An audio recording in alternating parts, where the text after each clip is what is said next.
Merci Françoise, merci Guylaine, bonsoir à tous et bienvenue dans Complément d'enquête. Enquête sur les campagnes où le téléphone ne passe pas, sur les banlieues où les profs ne veulent plus venir, sur les petites villes qui perdent leurs services publics. Peut-on parler d'un apartheid français? C'est le thème de ce 296e numéro de Complément d'enquête.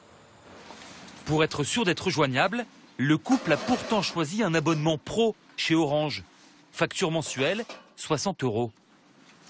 Bonjour, bienvenue chez Orange, service client professionnel. La perturbation momentanée de votre ligne est liée à un incident sur le réseau d'Orange. Et voici leurs conseils.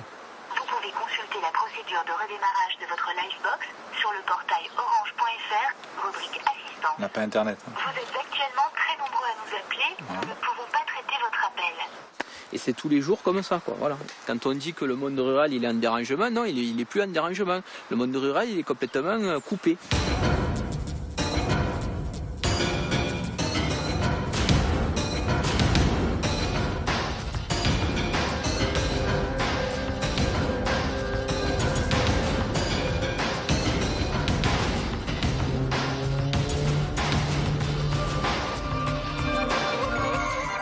Ces problèmes de téléphone qui ne fonctionnent pas, c'est une des principales préoccupations des Français dans les zones concernées et vous allez facilement comprendre pourquoi. En janvier dernier, Manuel Valls avait parlé d'un apartheid français, formule choc pour décrire ces Français oubliés dans les campagnes et les banlieues. On va vous emmener ce soir en Seine-Saint-Denis, à Saint-Denis, où les écoles primaires ne sont plus du tout au niveau, faute d'enseignants. On va aussi se rendre à Joigny, voir une petite ville qui se meurt à cause du départ de ses services publics. Pour parler de tout ça, nous sommes venus ici, au bord du périphérique parisien, complètement congestionné comme d'habitude. On va recevoir dans les fauteuils rouges le géographe français qui a inventé cette expression de France périphérique. On sera aussi tout à l'heure avec le photographe Raymond Depardon qui connaît particulièrement la France. Mais d'abord, les zones blanches. Nous sommes allés dans les Cévennes pour enquêter sur ces régions où le téléphone portable et Internet fonctionnent très mal. Mais surprise, ce qu'on a découvert là-bas, c'est que le téléphone fixe ne fonctionne pas non plus. Téléphone, Internet, la fracture ouverte, c'est une enquête de Samuel Humez, Fedora Marianne Green, Guillaume Perceval et Michel Pignard.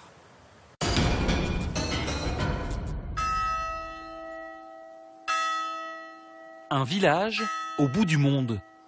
Saint-Germain-de-Calbert dans les Cévennes. Son église, sa classe de primaire, sa cabine téléphonique et sa banque postale quand elle fonctionne. Le distributeur est relié au réseau téléphone et Internet. Et cet été, quand la ligne est tombée en panne, impossible de retirer de l'argent. Alors 24,02 €. C'est Brigitte l'épicière qui, pendant un mois, a servi de banquière aux 400 habitants de la commune. Comme la majeure partie de la population, c'est des personnes âgées et qui vivent avec du liquide, en fait, ils ne pouvaient pas retirer de l'argent. Ce qui fait qu'en fait, on a été obligé de les dépanner. Donc, contre un chèque ou une carte bleue, en fait, on leur prêtait du liquide pour qu'ils puissent faire leurs courses. S'il n'y avait que la poste, il n'y a pas que la poste. La poste hors service et plus de téléphone dans les maisons. Une angoisse pour ces habitants brutalement coupés du monde. Et voilà. Moi, j'ai mon mari qui a été bien malade, il est rentré 13 fois aux urgences, chaque fois en pleine nuit.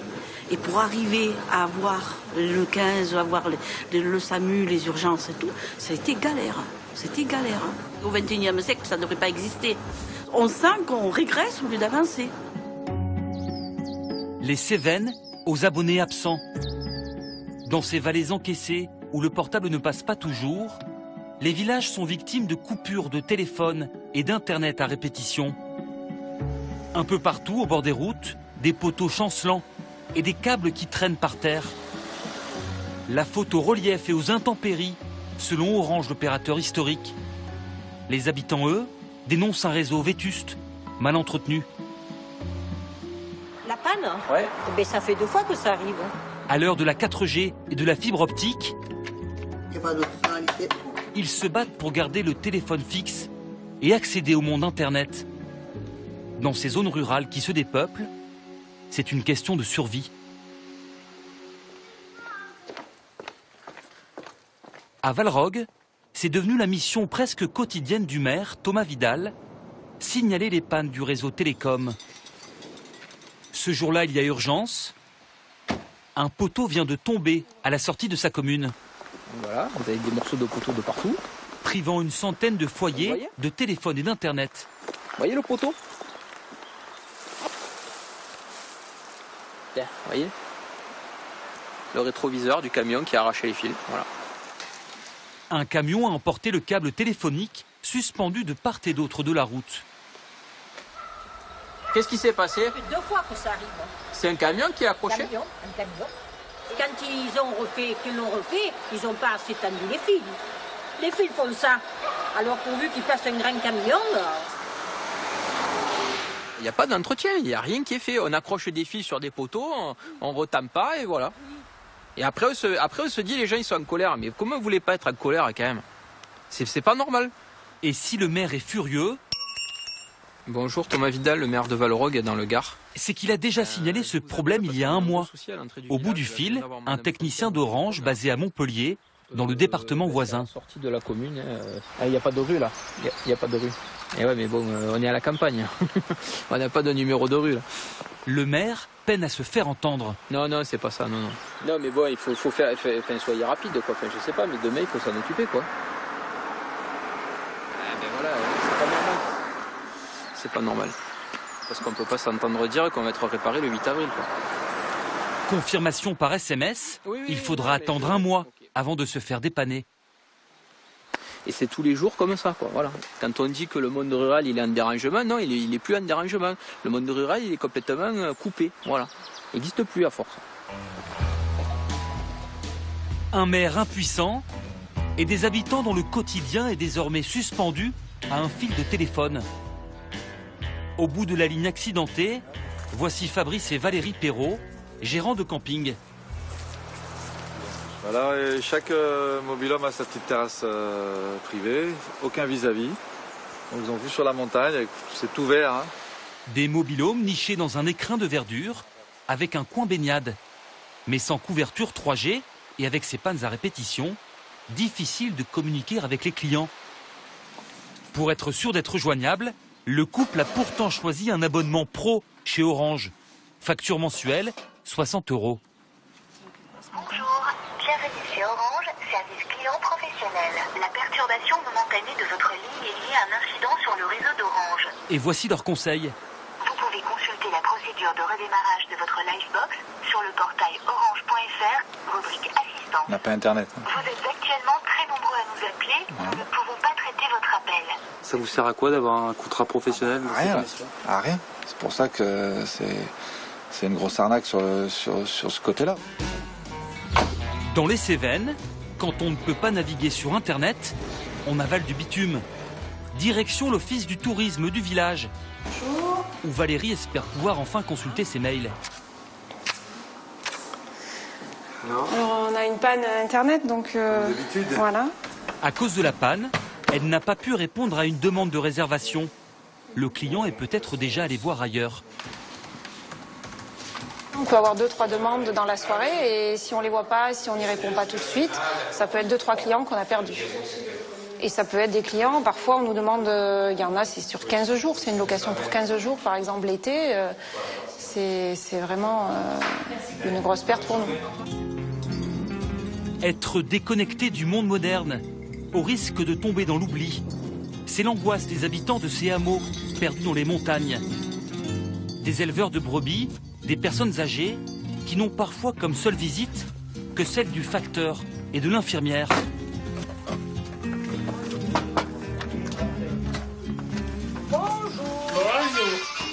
Dans cette maison figée dans le temps, Alice, 89 ans, vit seule depuis la mort de son mari. Ça vous a pas piqué, gratté, il n'y a pas eu de... Gratté, un peu. Des gestes doux, ponctués de quelques mots. Vous êtes sorti qui fait bon? Un peu, oui. Un peu plus que des soins médicaux. S'il n'y avait pas quelqu'un à côté, je ne resterais pas. Hein. Pourquoi? Moi, je suis tout seul. Et si je fais une chute? Justement, en cas d'urgence, Alice dispose d'une alarme. Ce bouton jaune qu'elle porte en permanence autour du cou. Ça marche comment? Vous voulez vraiment savoir? Oui. Une fois le bouton pressé, cette machine reliée à sa ligne fixe alerte un téléassistant censé répondre dans les meilleurs délais. Quelqu'un va vous parler. Ça répond pas très vite. Eh bien, ça répond pas vite, non. Il marche le téléphone, oui. Petit moment de panique, sans téléphone, l'alarme est hors service. Non. Eh? Non. Il marche pas? Non. Heureusement, c'est une fausse alerte. Madame Couderc, bonjour, c'est votre présence verte. Que se passe-t-il exactement? C'était pour faire un essai, je vous remercie. Ah, moi, quand le téléphone ne marche pas, je panique. Pourquoi? Eh bien, c'est le seul moyen de communication. Parce que ça m'est arrivé une fois, c'est pas récent quand même, mais de tomber devant mon lit et de passer la nuit par terre. Découverte au petit matin par son infirmière, Alice a été hospitalisée. Ah oui, il est là. Pour éviter que cela ne se reproduise, son neveu lui a acheté un portable, toujours dans son emballage. Ça, c'est votre téléphone portable? Ben oui. Ben pourquoi vous l'utilisez pas? Et ça passe pas. Il n'y a personne qui vous répond. Il y a les 3/4 du temps, ça passe pas. Mais comment en est-on arrivé là? Alice, je vous dis à lundi. Allez. Passez un bon week-end. Merci de même. Au revoir. Au revoir. Comment expliquer ces pannes si fréquentes qui mettent parfois la vie des habitants en danger? Dans la vallée voisine, nous retrouvons le maire de Valrogue, alerté par un nouveau problème sur les lignes télécom. Donc les fils se décrochent. Voilà. On fait du rafistolage de manière très artisanale. Ici, on n'attend même plus les dépanneurs. Le temps passe et la ficelle est là. On a pris l'habitude On s'y habitue. de réparer par nous-mêmes, hein. Ficelle à ballot. Des habitants nostalgiques d'un temps où France Télécom bichonnait son réseau et ses abonnés. Depuis la privatisation, Orange délègue peu à peu l'entretien de ces lignes à des sous-traitants, pas toujours sérieux selon eux. C'est-à-dire qu'ils viennent pour réparer un endroit. En effet, la personne qui avait son téléphone en dérangement va être réparée avec un peu d'attente, mais il va être réparé. Mais dans les 2 jours qui suivent, le jour même, tout aussi bien, quelqu'un d'autre se retrouvera en panne. Parce que ne serait-ce qu'au boîtier, inverser 2 choses, appuyer sur un mauvais interrupteur, mais c'est du vécu à chaque fois. Vous, ça vous est déjà arrivé? Ah oui, oui, tout à fait. Et je vous dis, pas plus tard que la dernière fois, vous faisiez mon numéro et c'était la voisine 800 mètres plus haut qui avait mes communications. Il y a même une psychose qui se fait dans les hameaux et dans les villages quand on voit arriver les sous-traitants en se disant qui c'est qui va être en panne quand ils vont repartir, quoi. Donc c'est pas normal quand même. Il y a quelque chose qui va pas. Des dépannages qui n'en sont pas vraiment, à la va-vite. C'est ce que nous confirme un des sous-traitants d'Orange. Ce technicien préfère rester anonyme. Première surprise, par souci de rentabilité, ce sous-traitant fait lui-même appel à un sous-traitant pour dépanner les Cévennes. Pour se payer, c'est pas évident. Pourquoi on a sous-traité la partie cévenole? C'est un peu pour ça aussi, quoi, pour gagner de l'argent, quoi. Par manque de temps ou par paresse, ce sous-traitant pratiquerait ce qu'on appelle des pannes tournantes. Débrancher la ligne d'un abonné pour y brancher celle du voisin. Voilà, j'ai croisé une équipe de nos sous-traitants qui étaient claquettes, Bermuda.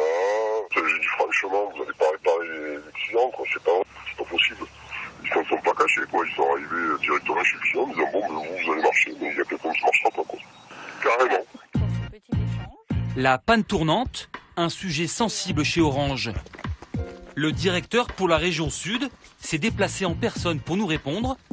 Il assure que cette pratique est formellement interdite. Ça fait des années que je n'avais pas entendu ce que vous venez de nous dire, donc maintenant vous dire que ça n'existe pas, c'est toujours la difficulté, mais c'est proscrit. Et on fait, comme ça vient d'être dit, des vérifications extrêmement précises pour que ça n'arrive jamais.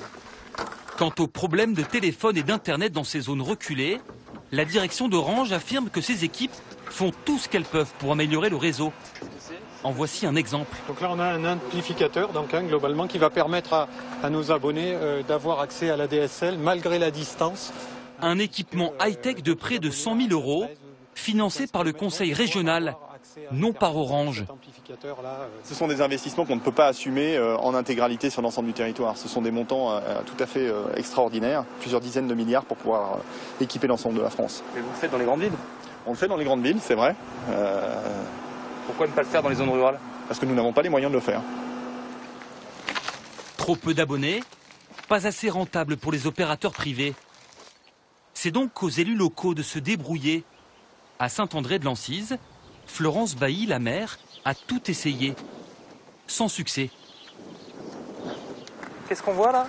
Une des antennes qui permettait de l'accès à Internet par Meshnet. Meshnet, le prestataire privé qui a installé cette antenne pour des milliers d'euros. Problème, les élus avaient choisi le mauvais opérateur. Il a fait faillite du jour au lendemain. On a pris un petit peu ce qui nous était proposé. On est un peu pris... Vous êtes un peu largué. Oui, exactement. Nous sommes largués. C'est de l'argent public gaspillé? C'est de l'argent public gaspillé, oui. Pour moi, oui. Oui. Du coup, pour avoir Internet, la mairie s'est tournée vers le satellite. 400 € la parabole. Encore une dépense pour rien. C'est toujours aussi long? Oui. Non, ça s'ouvrira pas. À mon avis, ça ne va pas s'ouvrir. Non. Alors qu'en ville, consulter le cadastre se fait en 2 clics, Florence et sa secrétaire doivent travailler à l'ancienne, sur des documents obsolètes. C'est le cadastre format papier, donc avec toutes les différentes planches, et qui n'a pas été mis à jour depuis plus de 10 ans.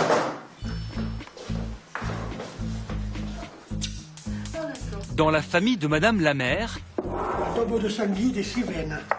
tout le monde s'y était mis à Internet. Oui, salut. Même son père Pierrot, 76 ans, ancien restaurateur. Passez une bonne journée, ça va. Mais depuis la faillite de l'opérateur, son ordinateur reste éteint. Petit martini blanc. Avec 600 € de retraite par mois, impossible de se payer le satellite. Pierrot a dû renoncer à Internet.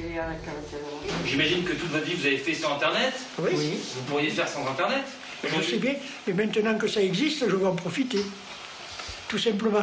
Et donc, c'est vrai que je regardais, bon, dans mon métier, je regardais les recettes de cuisine, je regardais Wikipédia pour des trucs qui m'intéressaient. Tout le monde me dit, oh, il y a des trucs plus ou moins vrais. Moi, je veux bien, mais à moi de faire le tri. Hein. Donc, ça me laissait une possibilité de comprendre un peu mieux le monde dans lequel je vis, quoi. Après 50 ans d'une vie pleine et heureuse, au milieu des Cévennes, Pierrot ne s'est jamais senti aussi isolé. Si, je l'aurais, je sais pas. Ben, je m'en vais, hein. Je vais dans un endroit où Qu'est-ce que vous dites, madame? Il me dit, on va vendre la maison, ça me va pas plus. Non, mais c'est un drame, ça. Voilà. Si on nous lève le téléphone et Internet, on se trouve la tête dans un sac. Hein. Après, c'est tout. Pour continuer de couler des jours heureux à la campagne, tout en restant connecté, la solution se trouve peut-être à 600 km de là, dans la Meuse. Ici, une poignée de doux rêveurs a décidé de prendre les choses en main. C'est dans cette boîte que l'aventure a commencé alors? Voilà, c'est avec cette petite boîte qui était à l'origine une boîte de ricoré que tout a commencé. Une simple boîte de conserve en guise de récepteur, fixée à l'extérieur de la maison. On est toujours étonné de voir que ça fonctionne. Oui. Toujours étonné. C'est magique. Il y a des phénomènes magiques. Magique? Pas tout à fait. Sylvain et Hugues sont experts en télécom. Ils ont placé leur boîte en fer blanc dans l'axe de cette antenne relais qui leur fournit Internet pour 25 € par mois. Et l'abonné est connecté. Grâce à leur invention, se connecter à un site, télécharger une vidéo, se fait en quelques secondes. Voilà. Ça marche? Ah, mais c'est nickel. Résultat, leur réseau amateur rivalise avec les performances des grands opérateurs. Les deux hommes comptent déjà 120 abonnés. Tous les ans, on a 3-4 demandes supplémentaires, des gens qui quittent l'opérateur historique, par exemple, parce qu'ils ont un malheureux 400 kg 512, et c'est plus suffisant aujourd'hui, et qui viennent chez vous. Parce qu'ils savent qu'ils vont avoir du 6-8 mégas. Les deux bidouilleurs de génie ont étendu leur réseau avec des antennes dernier cri. La clé de leur succès, aucun bénéfice, chaque euro reçu est aussitôt réinvesti.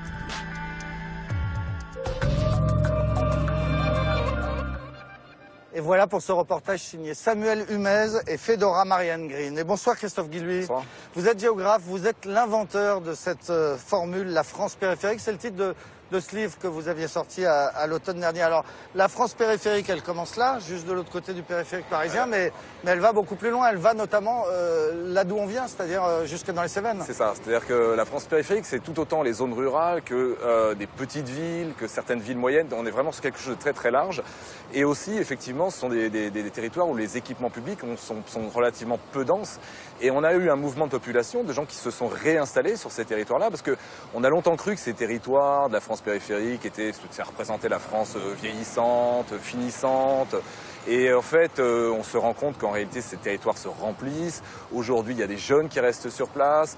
On a effectivement des activités, mais ce sont des activités qui sont plutôt industrielles, plutôt résidentielles, donc relativement peu dynamiques.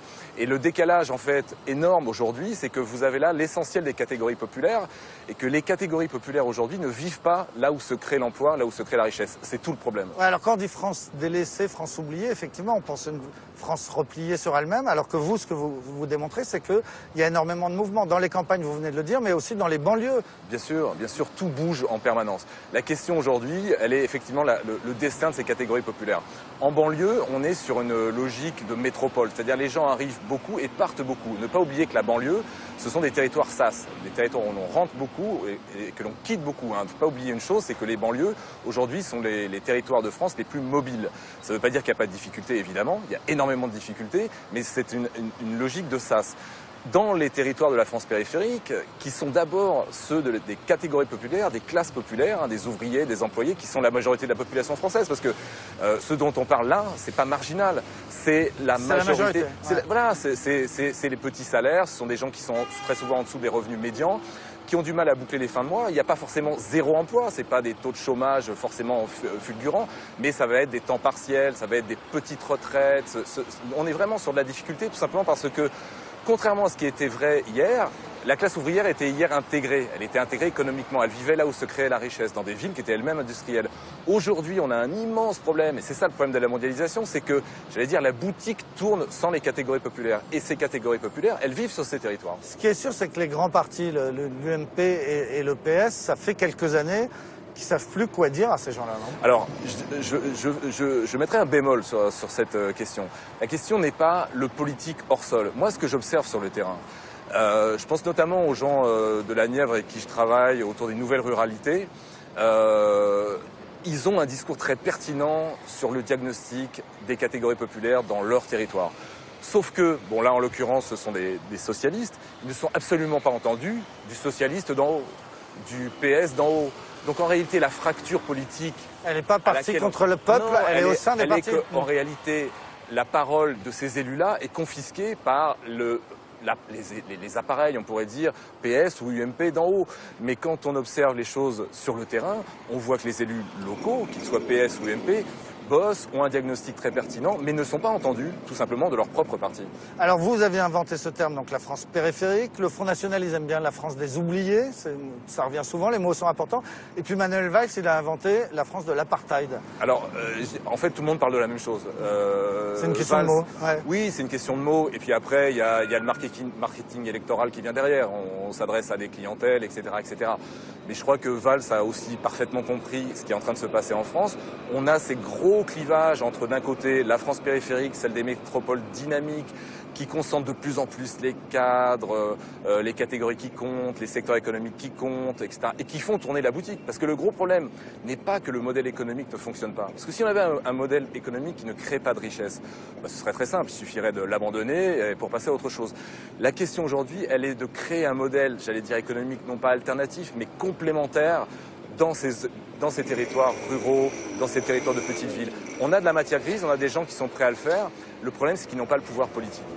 Merci Christophe Guilluy, et je rappelle le titre de votre livre, donc La France périphérique, qui avait fait beaucoup de bruit, qui était sorti chez Flammarion à l'automne dernier. On va parler maintenant toujours des territoires oubliés, cette fois qui est vraiment pas très loin, à moins de 2 km de Paris, c'est Saint-Denis en Seine-Saint-Denis, une ville où les écoles primaires ne fonctionnent pas du tout, très mal, faute d'enseignants. Et l'école, c'est quand même le service public qui devrait être au même niveau pour tout le monde, pour tous les enfants dans toute la France, et on va voir que c'est pas le cas.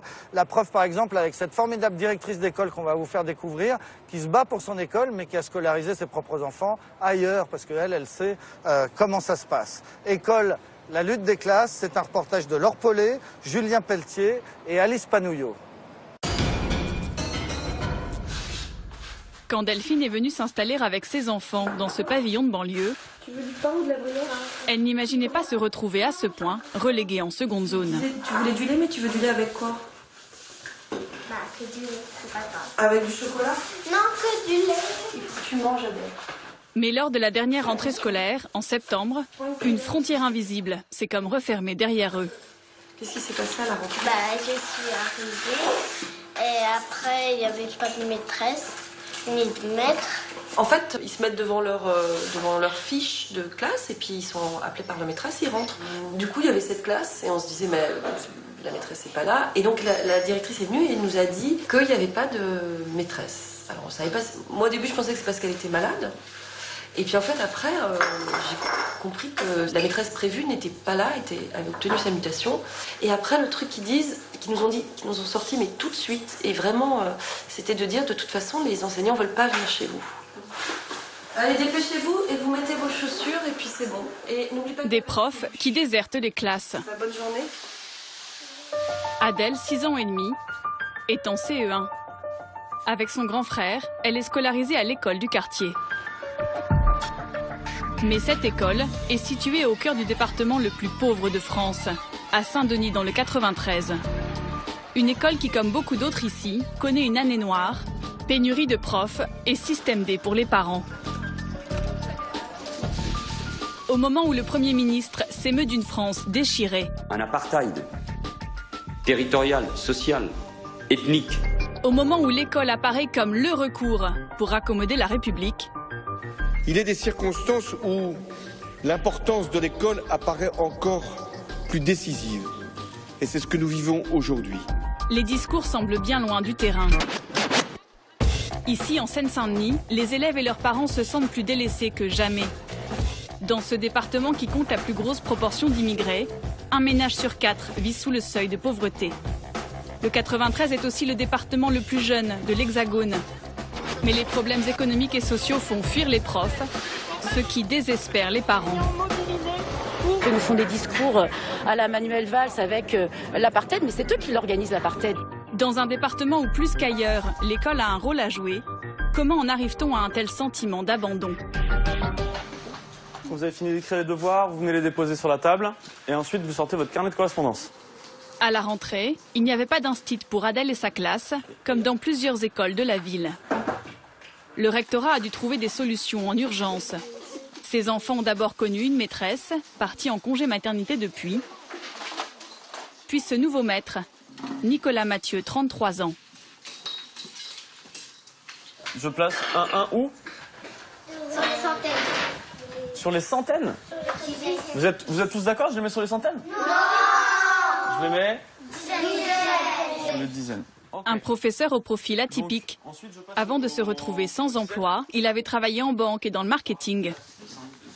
Pas forcément la meilleure préparation pour enseigner le calcul à des enfants de 7 ans.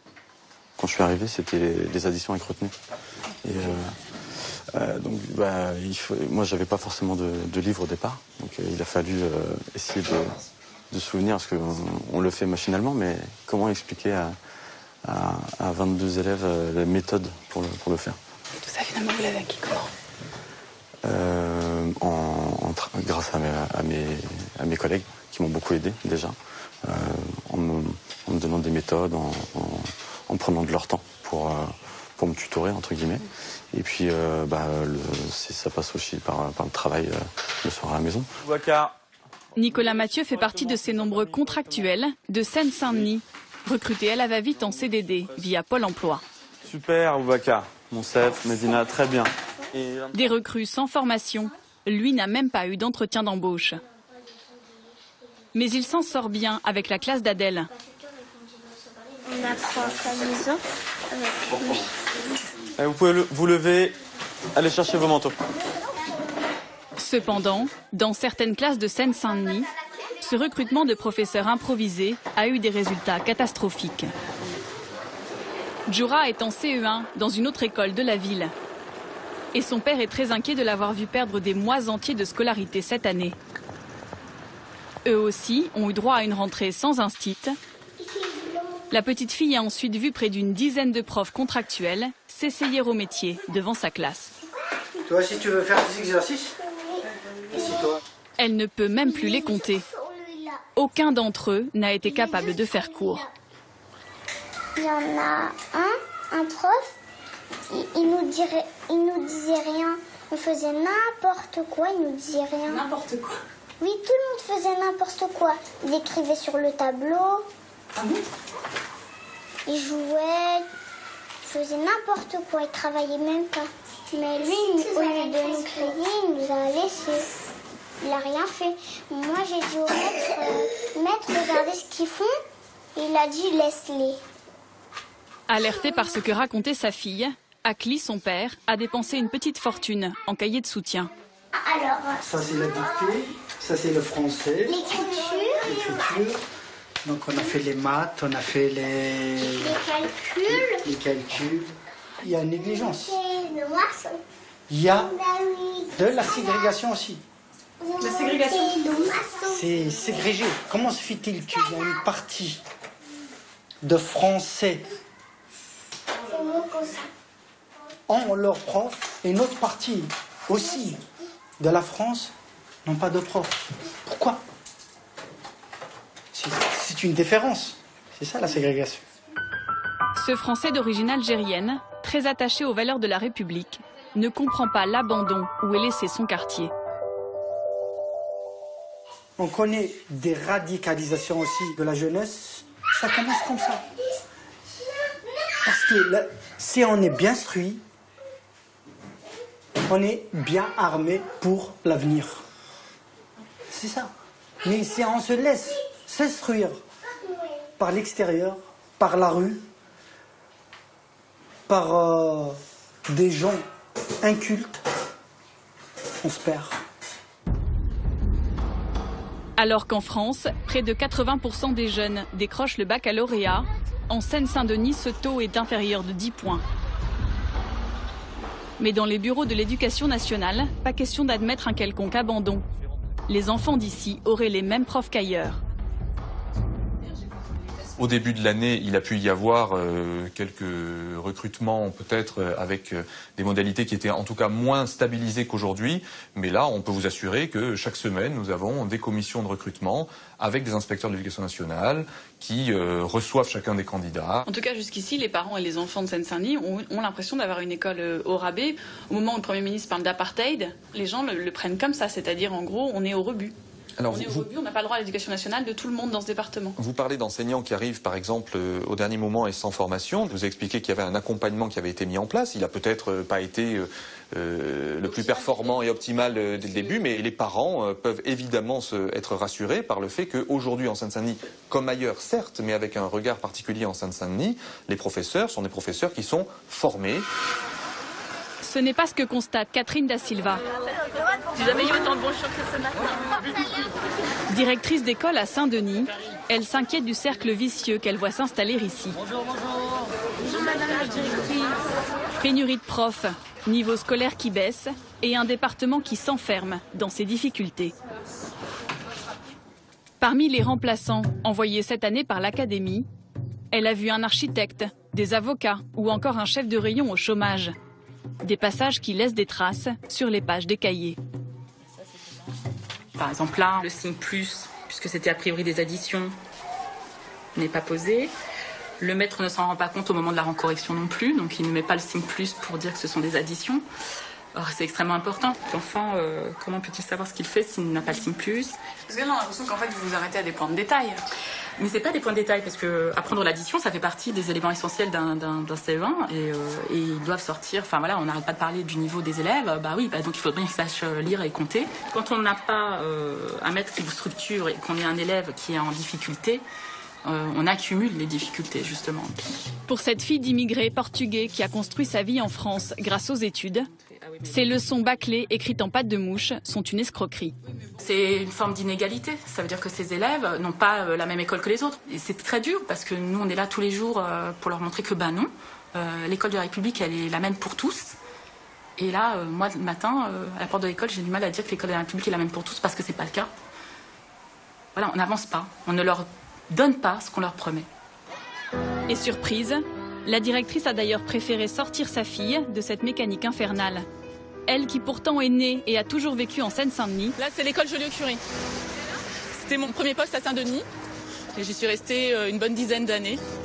Elle a finalement décidé de quitter le département pour scolariser son enfant loin des écoles du 9-3. Aujourd'hui, elle habite ailleurs, à 45 minutes de trajet de son travail. Un choix douloureux. Je me suis demandé dans quelle mesure je la laissais effectivement dans l'école à Saint-Denis. En sachant tout ce que je sais, effectivement, j'ai fait aussi ce choix pour lui permettre d'accéder à une école un peu plus égalitaire. Mais je culpabilise malgré tout parce qu'on parle tout le temps de mixité sociale et en partant, j'ai pas joué le jeu. Des écoles si démunies qu'elles finissent par décourager les plus engagés. Delphine, elle, la maman d'Adèle, veut essayer de rester. Ne pas laisser les écoles de Seine-Saint-Denis devenir des ghettos. Alors depuis la rentrée, avec d'autres parents, elle multiplie les manifs pour réclamer des profs, affublés de ce drôle de bonnet. Il a la forme d'un bonnet d'âne, ça se voit pas. On s'est dit, bon, on est les bonnets d'âne puisqu'on est effectivement au fond de la classe et surtout oublié par l'État, qui devrait jouer son rôle et qui ne le joue pas. Delphine ne s'en tient pas aux manifs. Avec son collectif de parents, ils ont commencé à recueillir des témoignages dans les écoles des environs. Là, c'est un papa de l'école Renoir qui nous dit que... Une vingtaine d'entre eux a déjà été déposée devant le défenseur des droits. Leur objectif, faire reconnaître la discrimination dont seraient victimes leurs enfants, une différence de traitement qui met en danger leur avenir. J'appelle l'attention de Jacques Toubon, défenseur des droits, sur ma situation. Voilà. Le chiffre le plus significatif pour moi en Seine-Saint-Denis, c'est qu'un enfant de 6 à 16 ans, sur la scolarité obligatoire, il va perdre 1 an de scolarité à cause des non-remplacements. Et ça, c'est une vraie discrimination qu'il n'y a nulle part en France. Pour eux, entendre le Premier ministre parler d'apartheid résonne amèrement. Quel débouché pour les enfants d'ici après une école au rabais? On considère que finalement, ces enfants, ce qu'ils ont comme éducation, ça leur suffit. Ça leur suffit pour atteindre un certain nombre de boulots qu'on estime être ceux auxquels ils doivent prétendre. Et finalement, c'est là où on retrouve le régime de l'apartheid. Sortis de l'école, les jeunes du 9-3 se retrouvent plus que les autres dans des métiers peu qualifiés. Alors beaucoup de parents viennent à payer pour espérer sortir des fatalités statistiques. Aïcha a grandi à Paris. Elle est venue s'installer ici avec son fils, qu'elle élève seule. Pour elle, plus question de compter sur l'école du quartier où son fils a fait sa maternelle. C'est la plus proche, c'est celle-ci. Et alors? C'est une école publique, malheureusement, qui est délaissée, on va dire. Par conséquent, donc j'ai fait le choix de le mettre en privé afin de ne pas tomber dans un engrenage où il n'aura pas eu de scolarité plus ou moins normale. C'est plus loin, ça coûte plus cher. Question d'organisation, c'est problématique. Depuis qu'elle a pris cette décision, les journées d'Aïcha sont coupées en deux. Ça va, on est dans les temps. Parce qu'il faut trouver... là, il est 11h07, on récupère à moins quart, midi moins quart. Donc... Très à l'avance. Ouais, mais on n'a pas le choix en même temps. Pourquoi? Parce que sinon, si on n'a pas de place, l'enfant, il se retrouve tout seul. Et dirigé vers la cantine s'il n'y a aucune présence des parents d'adultes, oui. Ouais. Aïcha ne peut payer les repas proposés par l'établissement. Plus de 100 € par mois, quelles que soient les ressources des parents. Elle n'a trouvé que cette solution. Ça va. Apporter le déjeuner à son fils. Et elle est loin d'être seule dans ce cas. La mairie a dû mettre à disposition des locaux juste à côté de l'école pour toutes les mamans comme elle qui transforment chaque jour l'immeuble en réfectoire de fortune, faute de budget cantine. On a remporté des carottes râpées avec de la pizza. Une façon de réduire les frais de scolarité qui a un prix. Avant, Aïcha travaillait dans l'événementiel. Elle a dû y renoncer. Moi, ça me condamne à être toujours disponible. Pour la cantine, pour le midi. Et, enfin, pas... Si, je travaille. Je suis assistante maternelle. Mais c'est un choix qui a été fait par rapport à lui. Donc, on va à la salle d'échecs. Avec cet arrangement, l'école de son fils lui coûte une centaine d'euros par mois. 1/10 de son salaire. Le niveau y est-il vraiment meilleur? Ici, tous les parents en sont convaincus. Alors, c'est qu'ils ils vont être pris en main, ils vont faire leur petit programme et puis... Ça vous rassure, ça? Ça me rassure. Ça vaut les sacrifices que vous faites? Ça vaut les sacrifices. Je regrette absolument pas. Et si c'était à refaire, je le referais. Après, espérons que le public, qu'on fasse quelque chose pour les écoles publiques, qu'on les laisse pas en perdition et abandonner, c'est un abandon et c'est pas juste. Des écoles publiques, les villes de Seine-Saint-Denis continuent d'en construire, même si les profs les boudent. Bonjour. Avec les nouveaux logements et la natalité, le département doit scolariser 2 à 3 000 enfants supplémentaires chaque année, le record français. Il faut bien leur prévoir des classes. Avec ici la zone tableau et les enfants qui seront assis là face au tableau. D'accord, et le prof sera où? Le prof, il sera à votre place à peu près, là, devant un tableau, peut-être un tableau numérique parce qu'on va en installer dans les écoles, quelques-uns. Mais voilà, on espère qu'il sera là, oui. Pour la prochaine rentrée, la ville de Saint-Denis prépare une trentaine de nouvelles classes. Aujourd'hui, elle aimerait être plus soutenue par l'État. Pour un enfant de l'académie de Créteil, l'État consacre 47% de moins qu'à Paris, à quelques centaines de mètres d'ici. 47% d'argent en moins? 47% d'argent en moins dans le budget de l'éducation nationale pour un enfant de l'académie de Créteil par rapport à un enfant de l'académie de Paris. Voilà. Alors que c'est ici qu'il y a la jeunesse, c'est ici qu'il y a les enfants des quartiers populaires, et c'est ici que l'école a pleinement son rôle à jouer. L'éducation nationale semble enfin entendre ces appels. En mai prochain, un concours exceptionnel devrait permettre de trouver 500 profs en plus pour l'académie, si les candidats sont bien au rendez-vous.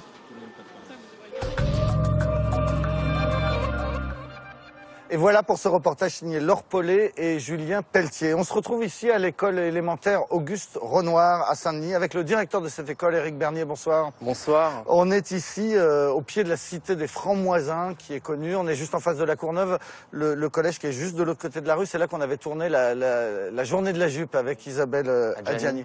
Ce qu'on vient de voir dans ce reportage, c'est un scandale absolu. C'est pas une question que je vous pose, c'est une réflexion que je fais. Parce que l'égalité de tous les enfants face à l'éducation nationale, le droit à recevoir la même éducation, les mêmes programmes, c'est plus respecté en Seine-Saint-Denis.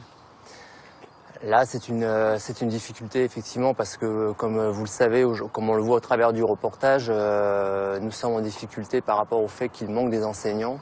Et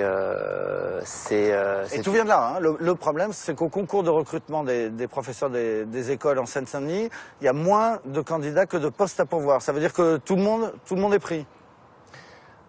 Tout le monde est pris, non, il y a quand même une sélection qui est faite, hein, ça c'est quand même important, mais la difficulté c'est qu'il n'y a pas assez de professeurs aujourd'hui, donc il a fallu dans l'urgence trouver des contractuels. On a eu une rentrée scolaire qui a été chaotique, avec des contractuels qui avaient été embauchés par Pôle emploi, ça a été très difficile. Donc ils arrivent, ils n'ont aucune formation, vous les accueillez, vous êtes le directeur, vous leur expliquez ce qu'il faut faire et hop, vous les jetez dans la classe ? Oui, c'était un peu ça ce qui est arrivé, c'est-à-dire qu'en fait on a été obligés, nous, c'est-à-dire l'équipe enseignante, de pallier au manque de ces contractuels. Donc nous sommes expérimentés au niveau de l'équipe, mais on ne peut pas tout apprendre en une année. Et alors concrètement, ça se passe comment? Il y a eu des moments où ça s'est vraiment mal passé, où vous avez le sentiment que les enfants n'étaient pas correctement encadrés? Ça s'est pas bien passé parce qu'effectivement, on a eu pas mal de contractuels qui n'avaient pas compris, qui n'avaient pas pris la mesure du métier. Et donc, qui ont vite démissionné en fait, parce que c'était trop compliqué.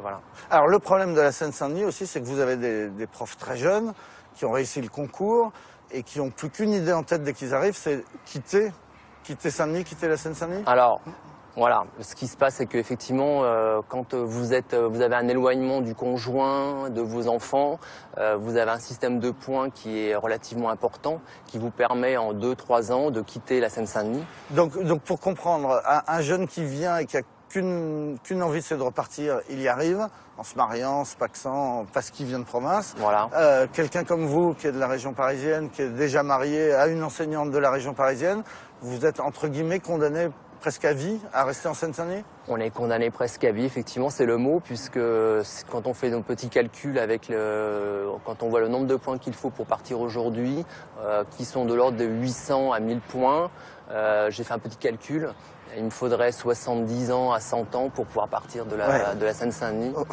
donc plutôt les pieds devant. Autrement dit, vous avez pris perpète voilà. en Seine-Saint-Denis. Voilà. Alors, naïvement, on se dit la solution serait que les professeurs dans les quartiers difficiles aient des primes, soient mieux payés. Alors, il y a une prime, mais elle est vraiment pas très élevée.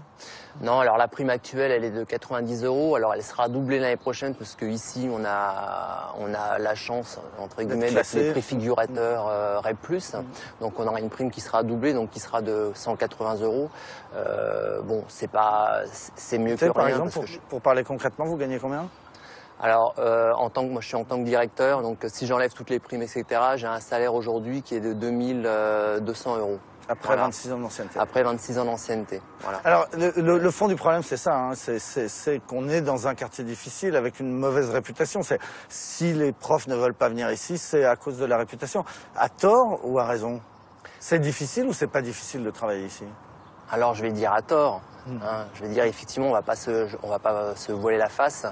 C'est un quartier difficile, mais en même temps, c'est passionnant. Le cœur de notre métier est ici.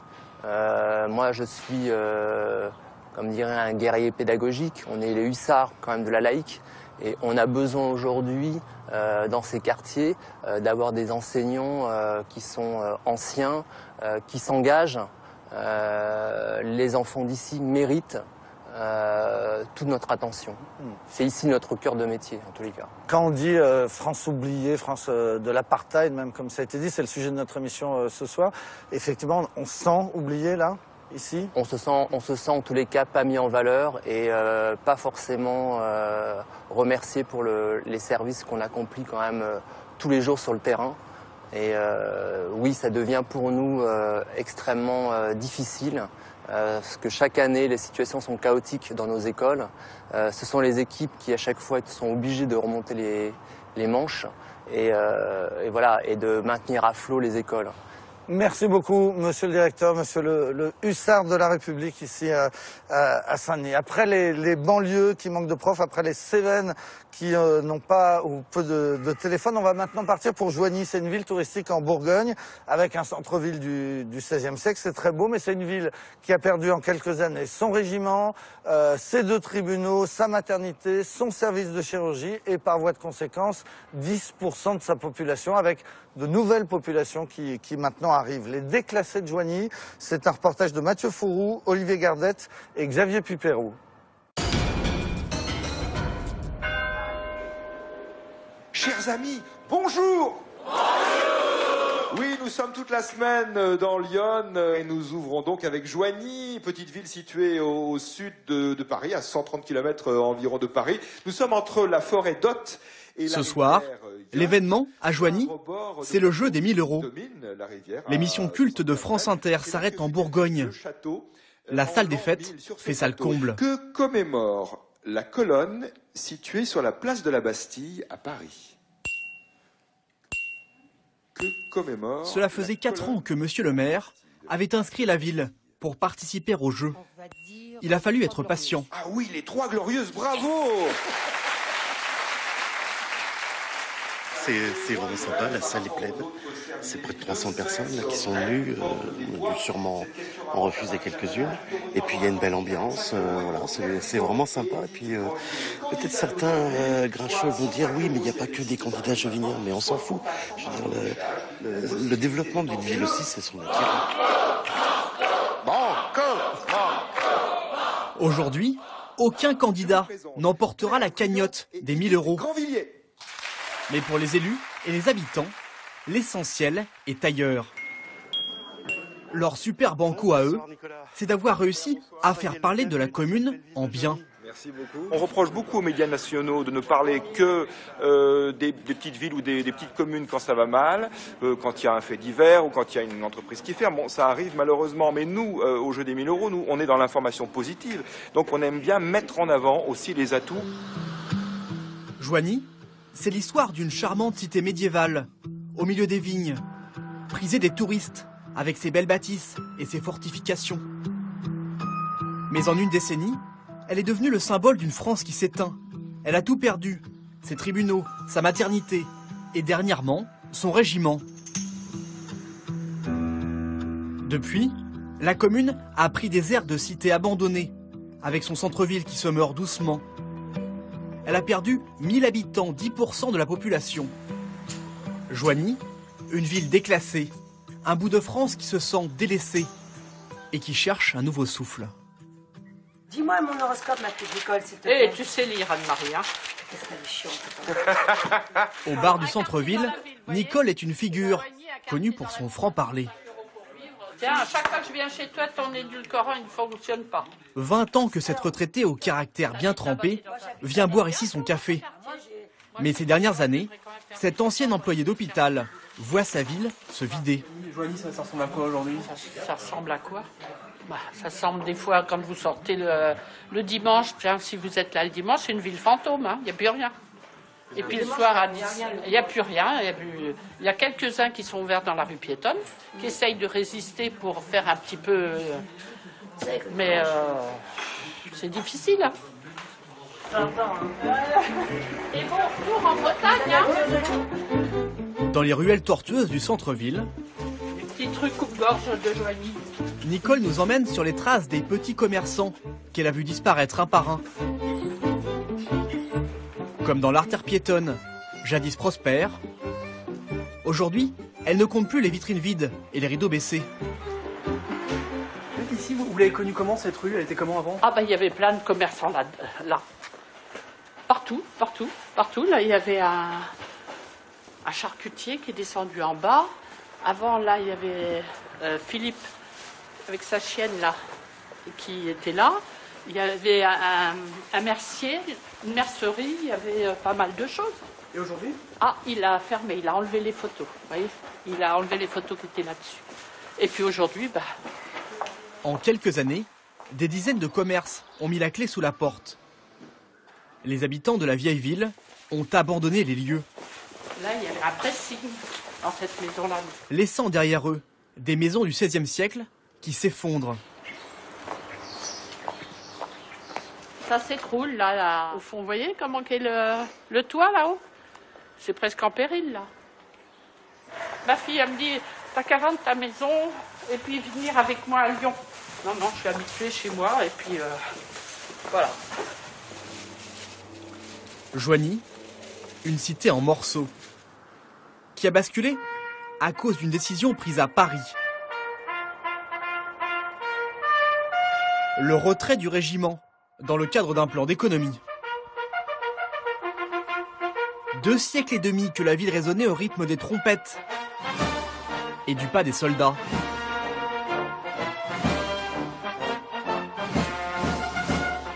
Leur départ, annoncé en 2008, est un choc pour le maire nouvellement élu.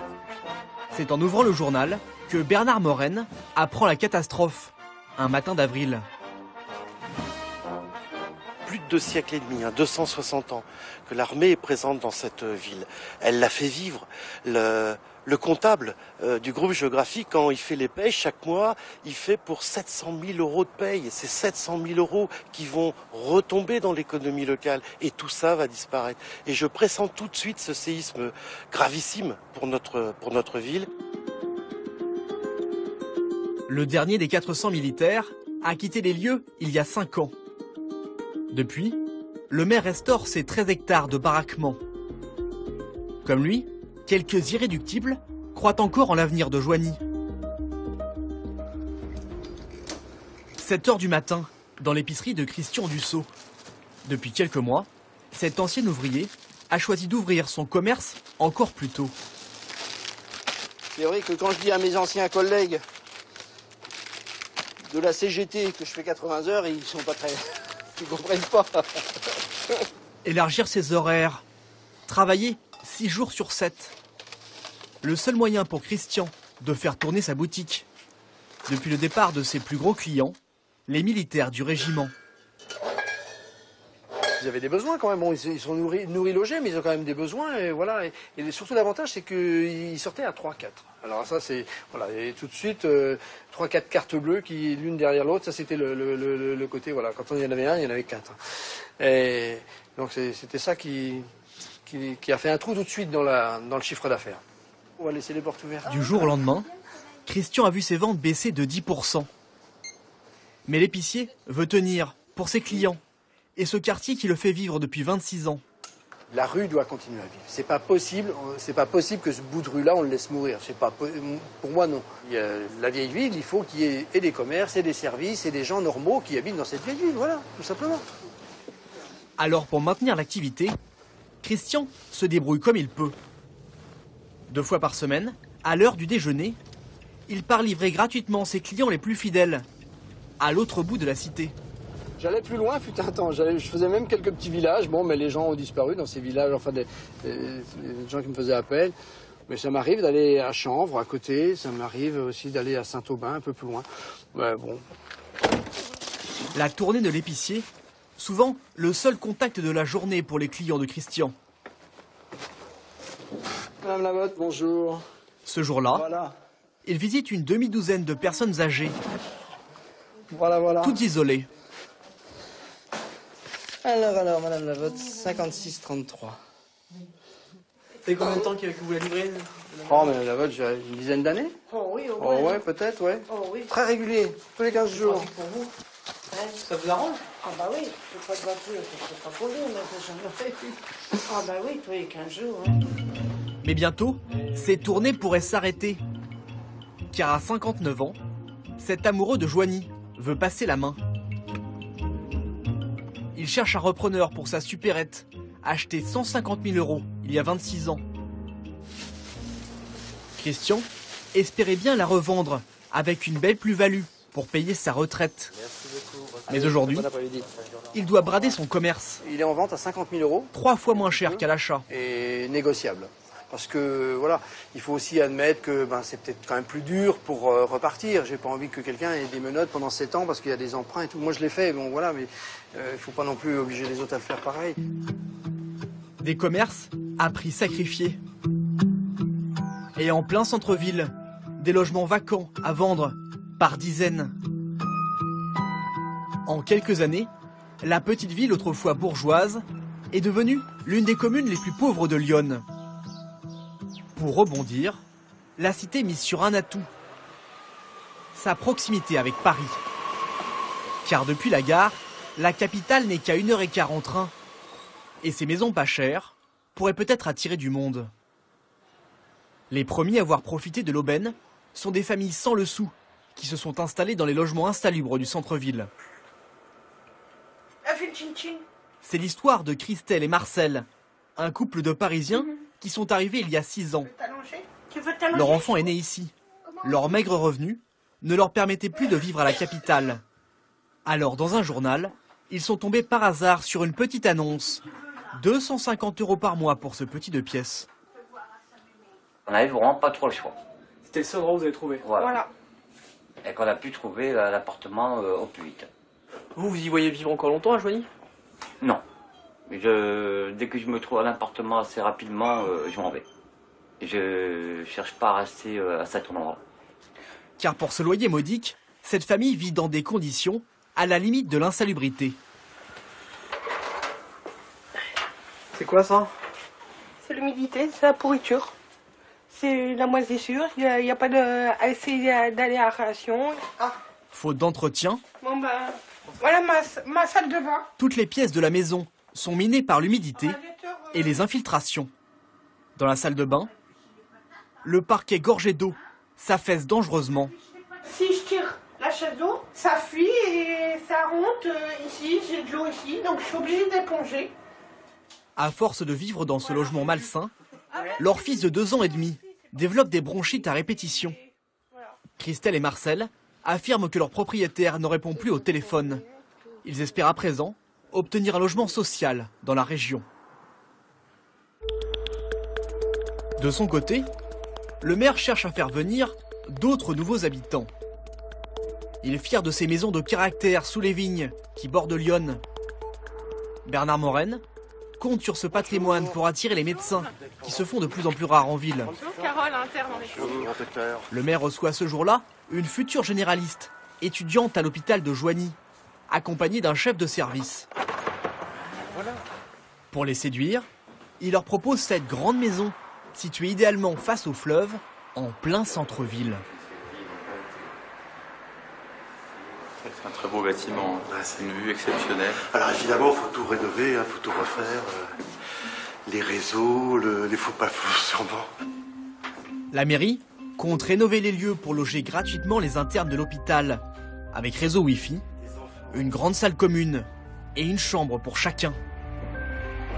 Ça peut accueillir combien d'internes? Je crois que c'est 5 ou 6. 5 ou 6. En fait, la maison a plusieurs niveaux. À 2 niveaux. Un accueil 5 étoiles, en espérant que les étudiants gardent un bon souvenir de Joigny et la préfèrent aux grandes villes pour s'y installer, sitôt leurs études terminées. Aujourd'hui, les médecins, ils ont plus tendance à aller dans les grandes villes, les grandes agglomérations?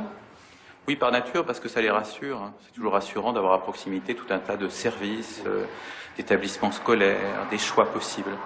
Alors que des villes de plus petite taille, de prime abord, en tout cas dans leur représentation, ne vont pas offrir tout ça. Alors qu'en fait, une ville comme Joigny, il y a tout ça. C'est partout que les élus comme ça viennent vous faire la danse du ventre? Vous vous installiez?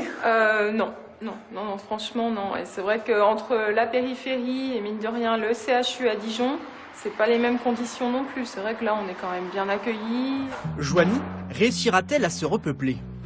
Avec la chute de l'immobilier, les vieilles pierres de cette ville un peu assoupie attirent aussi quelques bobos parisiens. Ce soir, Laure reçoit des amis autour d'une bonne bouteille de Bourgogne. Elle est journaliste, ses invités sont photographes, décorateurs ou graphistes. Tous ont quitté Paris pour s'offrir un rêve impossible dans la capitale, une maison de caractère avec jardin pour 110 000 €. C'est ici que j'ai trouvé un calme. J'ai un petit jardin, j'ai une exposition plein sud, j'ai une grande maison. Voilà, j'ai acheté une maison 400 € le mètre carré, c'est-à-dire que bon, voilà, c'est absolument imbattable, c'est 20 fois moins cher qu'à Paris. Je pense qu'il y a une dynamique ici, c'est vraiment, je pense qu'il y a une dynamique. Ce qu'il faut, c'est peut-être, je sais pas, être plus en lien avec les gens, avec les entreprises. Peut-être le maire doit faire peut-être plus de choses au niveau de la com. Mais moi, je pense que cette ville-là, si elle est prise en main, cette ville-là, c'est une ville référence. Vous savez, ça peut être un joyau. Leur joyau, ces récents convertis, espèrent lui donner un nouvel éclat. Rejoignez-nous. Et à nous. Tous ont investi des milliers d'euros pour rénover leur maison. À la vigne, à la vie. Mais il faudra encore du temps pour remplacer les 1000 habitants qui sont partis. Selon la mairie, 2 familles de Parisiens s'installeraient chaque mois à Joigny.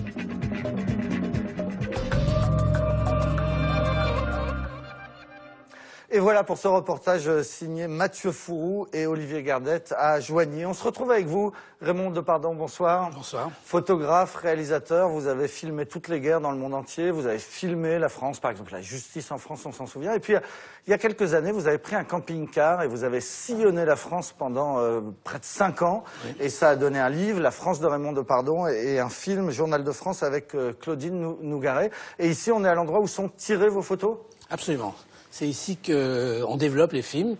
J'ai fait ces photos à la chambre, mais c'est là que Jacques Hénaf et toute l'équipe de Centrale Dupont font les tirages. Par exemple, celle-là, qui est célébrissime. C'est ça la France pour vous?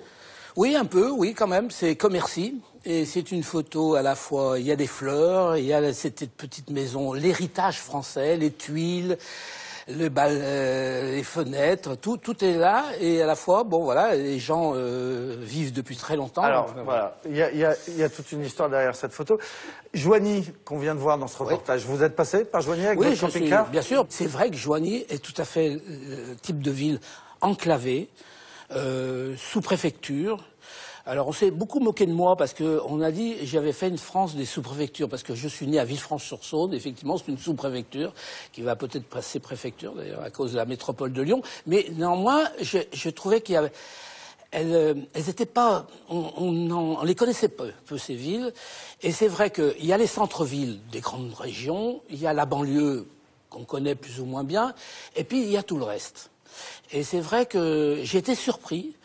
Et moi-même, venant de là, j'ai été surpris par quelque chose qui était en pleine mutation. On le voit à travers ce reportage de Joigny. Faut espérer, et moi je suis optimiste, qu'il y ait des jeunes qui reviennent. Donc, je vois des jeunes. Je vois plein de choses aussi, parce qu'avec mon camping-car, j'étais doublé par des des estafettes comme moi, des fourgons avec géothermie, capteurs solaires. Donc il y a aussi une France qui se transforme. Mais c'est quand même très intéressant ce que vous nous dites, parce que vous nous dites, vous qui irez encore une fois sillonner, qui allez bientôt continuer d'ailleurs votre périple, repartir pour un autre voyage. Vous la connaissez cette France-là, cette France de Joigny qu'on vient de voir, et vous nous dites non, elle va pas si mal que ça, et en tout cas elle va mieux qu'il y a quelques années. Oui, elle va mieux qu'il y a 15 ans. Je crois que la France existe, elle a des moyens aussi de lutter contre la désertification. L'agriculture effectivement est en pleine transformation. Mais néanmoins, moi je pense que les jeunes, par exemple, il y a plein de jeunes, ils veulent pas venir dans les villes.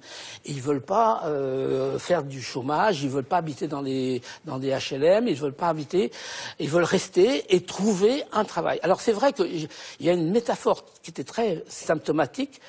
Je voyais beaucoup de salons de coiffure qui étaient peints en bleu, en rouge, en jaune. Ouais. Bon, je me suis arrêté, j'ai fait une photo, j'ai dit mais pourquoi? C'était pour exister. Par exemple, ces salons de coiffure avec des femmes qui disaient « On en a marre que les gens aillent dans les centres commerciaux en périphérie des grandes villes, des préfectures, on veut exister. On peut exister, il y a un service. » Donc c'est vrai qu'aussi, c'est un peu leur responsabilité, les gens qui habitent en province, de se bagarrer un peu. Hein. Et tout ça, ce que vous nous dites, ce regard plutôt positif, en fait, c'est le vôtre ou c'est ce que vous disent les gens aussi? Moi, je trouvais qu'il y avait une évolution. Quand j'ai commencé en 2004, j'étais vraiment déprimé. Mais vraiment déprimé. Et puis, tout doucement, j'ai vu des évolutions, j'ai vu des jeunes revenir, des jeunes rester, et j'ai vu des choses changer. Alors, ça va demander peut-être encore une dizaine d'années, 20 ans, mais il n'y a pas de raison que d'autres pays comme l'Allemagne, l'Italie, la Suisse aussi vivent un peu la même chose. C'est pas unique en la France, hein. C'est comment vivre, comment transformer et comment que effectivement tout ça ne tombe pas en ruine. Alors je le disais, Raymond Depardon, en vous présentant tout à l'heure, vous avez vraiment couvert le monde entier, hein, la guerre du Vietnam, l'Afrique, le Tchad, l'Éthiopie. Je crois que vous avez remonté toute l'Afrique du sud au nord. Quand vous rentriez de ces reportages, que vous reveniez en France, à chaque fois vous vous disiez j'aime bien ce pays? Mais oui, parce que je me disais peut-être qu'il a fallu que je fasse ce long détour pour trouver des charmes à la France. J'avais fui moi aussi en 1958 la ferme de mes parents. Voilà, j'étais emporté par cette passion qu'était l'image, et à la fois j'ai culpabilisé un peu. Parce que mes parents étaient cultivateurs et voilà, mon frère a repris la ferme. Et je me disais peut-être que j'ai laissé un trésor là à côté de moi. Et au fond, je me dis que j'aurais dû photographier mes parents, la vie d'une ferme. J'aurais sans doute fait le plus beau reportage photo de ma vie. Mais non, je voulais faire Brigitte Bardot et le général de Gaulle. Voilà, c'était comme ça. Et maintenant vous le faites et vous repartez bientôt. Oui, je repars parce que je crois que c'est important de photographier ce territoire. Et voilà, parce que ça fait partie de notre histoire et de notre culture. Et en plus, c'est un très beau territoire. Merci beaucoup, Raymond Depardon. Et c'était pas mal de terminer l'émission avec quelqu'un qui nous dit que donc l'apartheid, l'expression de Manuel Valls, ça lui paraît un petit peu exagéré. Merci à ceux qui m'ont aidé à préparer cette émission. François Ducroux, Thomas Auro, Joël Bruandet et Clément Castex à la rédaction en chef. Caroline Durand à la préparation des plateaux. Philippe Lallemand à leur réalisation. La semaine prochaine, une émission sur la consommation. Quel est le juste prix des choses? On se posera la question. Tout de suite, musique sur France 2, c'est Alcaline.